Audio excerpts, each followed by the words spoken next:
Je voulais faire un podcast tout simple sur l'évangile de Marthe et Marie. Quand Jésus dit Marthe, Marthe, tu t'inquiètes et tu t'agites pour bien des choses. Une seule est importante, Marie a choisi la meilleure part, elle ne lui sera pas enlevée. Très facilement, on oppose Marthe et Marie. D'un côté, l'activité, de l'autre côté, la présence de Dieu, le côté contemplatif. On retrouve très régulièrement des interprétations qui mettent en opposition Marthe et Marie, et à travers ça qui peuvent mettre en opposition des courants dans l'Église.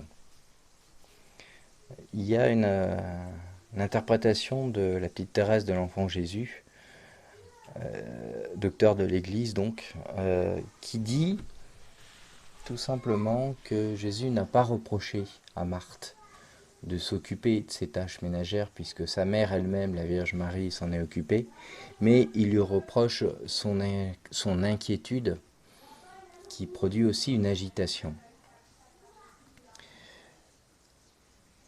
Il y a une chose qui est donc très importante à comprendre, c'est que Jésus en fait ne fait pas un reproche de comportement à Marthe.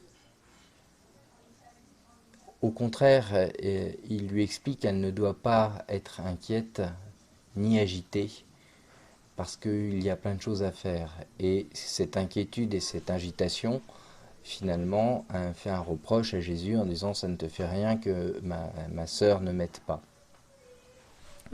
Donc ça, c'est la première chose. Et Jésus dit « Marie a choisi la meilleure part. » Pardon. Ce qui me paraît être très important, c'est qu'il y a une sorte d'ordre qui se met en place, où il y a d'abord la présence de Jésus, la présence de Dieu, qui nous habite, pour ensuite agir dans un rythme qui est propre à Dieu. En fait, il n'y a pas d'opposition entre l'aspect contemplatif et l'aspect actif. Très facilement, on va opposer finalement la contemplation au service et le service aux contemplations. Donc, soit tu es actif, soit tu es contemplatif, mais tu ne peux pas être les deux. Si on regarde un petit peu l'histoire des grands ordres de l'Église, en fait, tous les grands ordres ont eu ces deux dimensions, le côté contemplatif et le côté actif. Il n'y a qu'à voir Mère Teresa qui, quand les sœurs lui ont dit qu'elle n'avait plus de temps, elle a dit très bien, on va prier 1 heure de plus.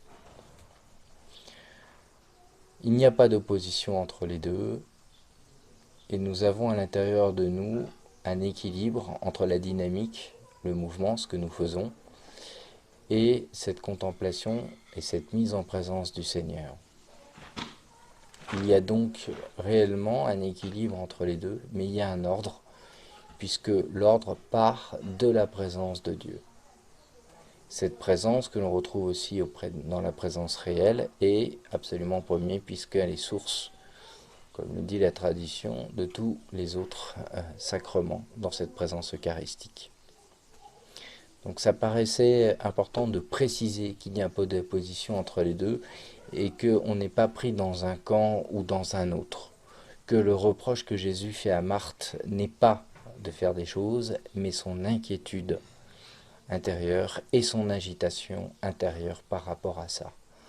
Ce qui veut aussi dire que le simple fait d'être dans cette présence de Dieu conduit à une action, enlève l'angoisse ou l'appréhension et va permettre d'agir pour faire les choses pour le Seigneur.